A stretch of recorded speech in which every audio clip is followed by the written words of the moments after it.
तो चलिए शुरू करते हैं आज के नए वीडियो में।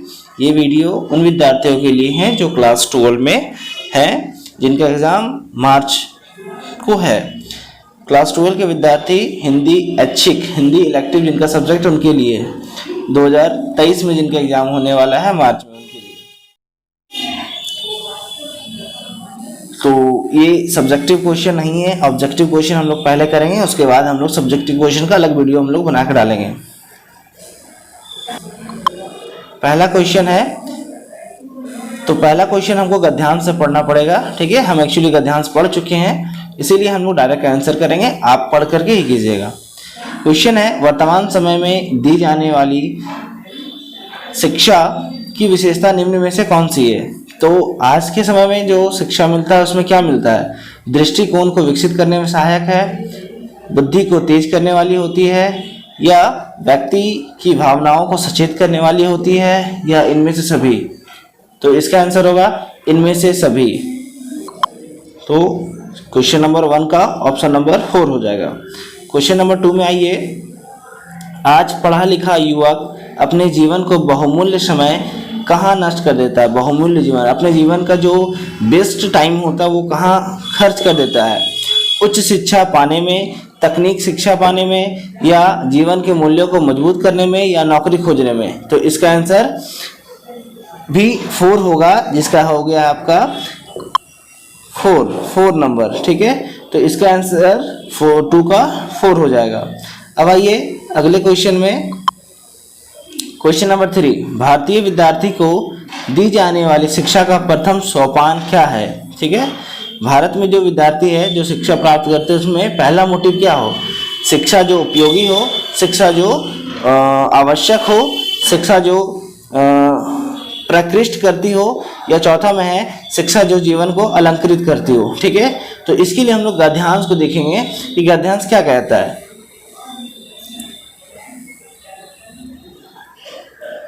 तो यहाँ पर देखिए, इस लाइन में हम लोग यहाँ पर देखेंगे, जीवन के सर्वांगीण विकास को ध्यान में रखते हुए या शिक्षा के क्रमिक सोपान पर विचार किया जाए तो भारतीय विद्यार्थी सर्वप्रथम इस प्रकार की शिक्षा दी जानी चाहिए जो आवश्यक हो। दूसरा, तो यहाँ पर देखिए सर्वप्रथम जो आवश्यक हो, तो इसका आंसर क्या हो जाएगा 3 का, जो आवश्यक हो। सबसे पहले देखिए प्रथम सोपान क्या होना चाहिए, तो जो आवश्यक हो, तो 3 का ऑप्शन नंबर 2 हो जाएगा, ठीक है। क्वेश्चन नंबर 4 में आइए, टेढ़ी खीर बन जाना, यहाँ 1 लिखा हुआ है, मिस्टेक है, टाइपिंग मिस्टेक है। बन जाना का क्या अर्थ होता है? काम कठिन हो जाना, खीर गीला हो जाना, खीर ना बन पाना, काम सरल हो जाना। तो इसका आंसर हमारा क्या होगा? काम कठिन हो जाना। तो चौथा का 4 नंबर होगा, ठीक है। आगे आइए क्वेश्चन नंबर, अब आते हैं पद्यांश को पढ़ करके, ठीक है। तो पद्यांश आप लोग पढ़िएगा, हम डायरेक्ट आंसर करेंगे। क्वेश्चन है, क्वेश्चन नंबर 5, रघुकुल की अभागिन रानी कौन है? तो हम लोग को पता है रघुकुल की अभागिन रानी जो है वो कौन है? कैकेयी है। इसका आंसर क्या होगा?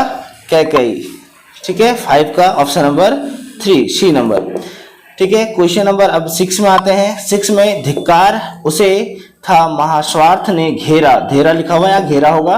पंक्ति में किसे महास्वार्थ ने घेरा था? तो इसका क्या होगा? महास्वार्थ, है ना। अब याद होगा रामायण जब देखे होंगे तो राम को, है ना, वनवास भेज दिया गया था और भरत को राजपाट दिया जाने का साजिश रच रहा था। तो महास्वार्थ भरत किसका बेटा है? तो कैकेयी का। तो इसका आंसर भी क्या होगा? कैकेयी। तो 6 का ऑप्शन नंबर 4 हो जाएगा। अब आते हैं क्वेश्चन नंबर 7 में, कि प्रभु शब्द का प्रयोग किसके लिए किया है? तो श्री राम के लिए, हमारे राम श्री राम, ठीक है। ऑप्शन नंबर, क्वेश्चन नंबर 7 का ऑप्शन नंबर ए हो जाएगा। अब आइए क्वेश्चन नंबर 8 में। क्वेश्चन नंबर 8 क्या कहते हैं? भाववाचक संज्ञा का एक उदाहरण दीजिए। भाववाचक, तो इसका आंसर हो जाएगा कठोर, 8 का कठोर, ठीक है, ऑप्शन नंबर 3। अगला आता है क्वेश्चन नंबर 9 में। यहां से जो है जनसंचार माध्यम अभिव्यक्ति का शुरू होने वाला है, हो गया है 9 नंबर से। तो भारत में सबसे पहला छापाखाना कहाँ खुला था? तो भारत में सबसे पहले जो छापाखाना कब खुला था? सॉरी, तो ये 1956 में खुला था, ठीक है। कहाँ खुला था? तो अगर आता है क्वेश्चन तो गोवा आंसर होगा। क्वेश्चन नंबर 9 में आइए। 9 का हो गया ऑप्शन नंबर 2। क्वेश्चन नंबर 10, जनसंचार के आधुनिक माध्यमों में सबसे पुराना माध्यम कौन सा है? ठीक है, तो इसका आंसर होगा प्रिंट माध्यम। क्या होगा? प्रिंट माध्यम। क्वेश्चन नंबर 11 में आइए। मुद्रण की शुरुआत किस देश में हुई? मुद्रण का मतलब होता है छपाई करना, तो ये चीन से शुरू हुआ था। ठीक है, अगला क्वेश्चन है 12वां में, तुरंत घटी घटनाओं की जानकारी जनसंचार के किस माध्यम द्वारा दिया जाना संभव नहीं हो पाता? तो तुरंत अगर हम समाचार में नहीं छाप सकते, उसके लिए एक टाइम होता है। ठीक है, क्या होता है? टाइम होता है। टाइम तो समाचार इसका आंसर हो जाएगा। रेडियो में तुरंत आ सकता है, टेलीविजन तुरंत आ सकता है, इंटरनेट तो हम लोग जानते तुरंत आ सकता है, लेकिन समाचार में नहीं आएगा। समाचार शैली क्या कहलाती है? ठीक है, तो समाचार शैली कहलाती है उल्टा पिरामिड शैली। तो 13 का हो जाएगा सी नंबर। 14 नंबर में, समाचार पढ़ने वाले को क्या कहते हैं? ठीक है, तो समाचार जो पढ़ते हैं उसको हम लोग दृष्टा कहते हैं, दृष्टा। तो अब आता है क्वेश्चन नंबर 15 में, फ्रीलांसर। फ्रीलांसर पत्रकार क्या कहा है? देखिए, फ्रीलांसर वैसे पत्रकार होते हैं जिनका अपना चैनल नहीं होता, वो रिपोर्टिंग करते हैं और जो चैनल वाले उनको ज्यादा पैसे देते हैं अपनी मर्जी से वहीं पर हो जाते हैं। तो इसका आंसर हो जाएगा 2। क्या हो जाएगा? 2। भुगतान के आधार पर, है ना, अलग अलग समाचार पत्रों के लिए लिखना क्या कहला जाएगा? हमारा फ्रीलांसर। अगला क्वेश्चन आता है 16वां में, कविता की पहली शर्त क्या है? तो कविता की जो पहली शर्त है वो है शब्दों का मेल जोल करना। ठीक है, अगला क्वेश्चन आता है, साहित्य की कौन सी विधा पढ़ने सुनने के साथ साथ देखने के भी तत्वों को भी अपने अंदर समेटे हुए? तो इसका आंसर हो जाएगा नाटक। ठीक है, नाटक में हम लोग दृश्य भी देखते हैं, है ना, पढ़ने सुनने के साथ साथ देखने का भी काम करते हैं। अगला क्वेश्चन है 18वां नंबर में, तो हम लोग 17 नंबर का ऑप्शन नंबर 2 हो जाएगा। हम लोग 18वां नंबर में आते हैं, कहानी का केंद्रीय बिंदु क्या कहलाता है? तो कहानी का केंद्रीय बिंदु कथानक कहलाता है। अगला क्वेश्चन में आइए, अभी हमारा पाठ्य पुस्तक शुरू होता है, ये चैप्टर 2 का है। ठीक है, मुझ भाग्यहीन की तू संभल, युग वर्ष बाद जब हुई विकल्प, दुखी जीवन की कथा रही, क्या कहूँ आज जो नहीं कहीं। ठीक है, तो ये लिखा हुआ है प्रस्तुत कवि काव्यांश के कवि कौन है? तो इसका आंसर है सूर्यकांत त्रिपाठी निराला। 19 का ऑप्शन नंबर 2 हो जाएगा। ठीक है, क्वेश्चन नंबर 20 में आते हैं, कवि ने किसे अपना संबल कहा? संबल का मतलब सहारा होता है, तो कहते हैं सरोज को। ठीक है, उनकी बेटी सरोज उनकी बेटी का नाम था। कवि का जीवन कैसा रहा? तो कवि का जीवन जो है हमेशा दुखपूर्ण रहा। अगर इनका कविता आप लोग पढ़े होंगे, परिचय पढ़े होंगे, तो आपको पता होगा कि इनका जीवन हमेशा दुखपूर्ण रहा है।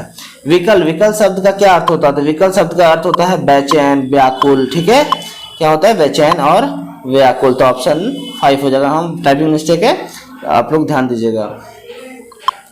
क्वेश्चन नंबर 23 में है, जीवन के अंतिम मोड़ पर देवसेना द्वारा ठुकराने के पश्चात स्कंद गुप्त कौन सा व्रत लेते हैं? कौन सा व्रत लेते हैं? तो इनमें से कोई नहीं होगा। देखिए, कहानी अगर चैप्टर पढ़े होंगे तो चैप्टर में सबका कोई जिक्र नहीं करता है, इसलिए इसमें से कोई नहीं होगा। 23 का 4 कोई नहीं। क्वेश्चन नंबर 24, सत्य कविता में कवि ने जीवन में सत्य की महत्ता को दर्शाने के लिए किसे माध्यम बनाया है? तो इसका माध्यम है महाभारत के बारे में। मतलब यहाँ पर जो कवि हैं वो महाभारत युधिष्ठिर के और विदुर जी के बारे में बताते हैं, और युधिष्ठिर और विदुर जी कहाँ हैं? महाभारत के कथाओं में दिखाई देते हैं, पता चलते हैं हम लोग को। अगला क्वेश्चन आता है 25 नंबर, तुलसीदास की प्रसिद्ध रचना इनमें से कौन सी है? तो हम सभी जानते हैं रामचरितमानस होगा इसका आंसर। क्वेश्चन नंबर 26 में आ जाएगा। 26 क्या होते हैं? देखिए, पिया सो कहेऊं संदेशड़ा ए भावरा ए काग, पंक्ति जो है किस कवि की है? तो ये मलिक मोहम्मद जैसी की है, मलिक मोहम्मद जैसी। तो ऑप्शन नंबर ए। ठीक है, क्वेश्चन नंबर अगर आता है 27 में, केशव दास की ब्रज भाषा क्या है? तो इसकी ब्रज भाषा जो है ब्रज है। ठीक है, केशव दास की जो काव्य भाषा वो ब्रज भाषा है, तो ऑप्शन हो जाएगा आपका ब्रज भाषा। आंसर जो हो जाएगा ब्रज भाषा। अगला क्वेश्चन आता है,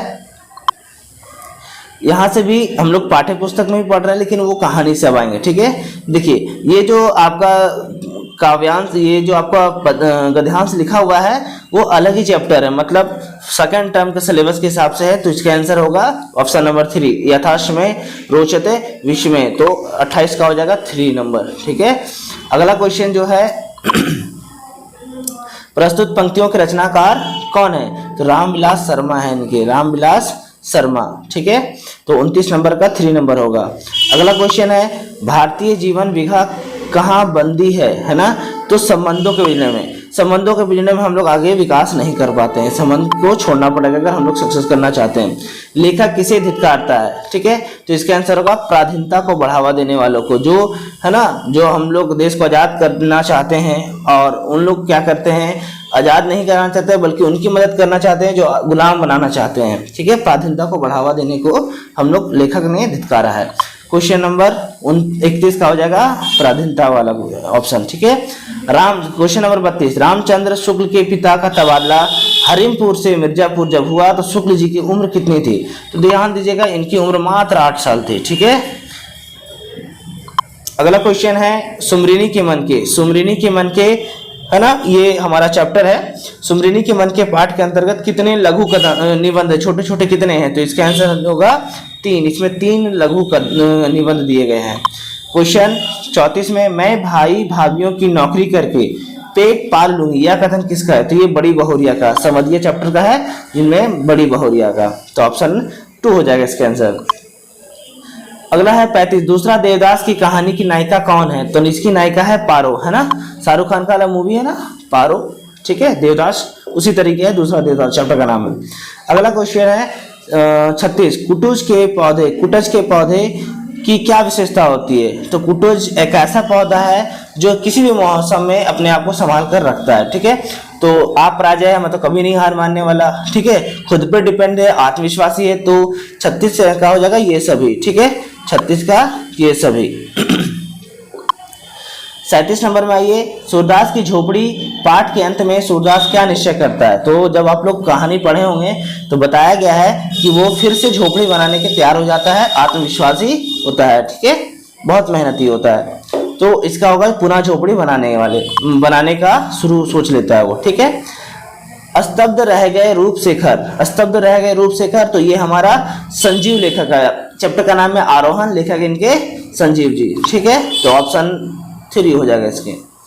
अगला क्वेश्चन है विकास की औद्योगिक सभ्यता को लेखक प्रभास जोशी, है ना, ये अपना मालवा खाओ जाड़ो सभ्यता से है, तो इनके लेखक प्रभास जोशी है। ये किसकी सभ्यता कहते हैं, तो कहते हैं उजाड़ की अपसभ्यता है। क्या कहते हैं, उजाड़ की अपसभ्यता है, तो अप यहाँ नहीं लिखा हो तो उजाड़ की सभ्यता सही हो जाएगा आंसर। लास्ट क्वेश्चन है विस्कोहर की माटी का कथानायक कौन है, कथानायक मतलब लेखक। ठीक है, तो आंसर इसका विश्वनाथ होना चाहिए, लेकिन विश्वनाथ है नहीं, तो हम लोग पाठ में देखेंगे विश्वनाथ को हम लोग विश्वनाथ भी कहते हैं, तो इसका आंसर सही हो जाएगा, राइट आंसर 4 नंबर। मिलते हैं नेक्स्ट वीडियो में, तब तक के लिए जय हिंद जय भारत।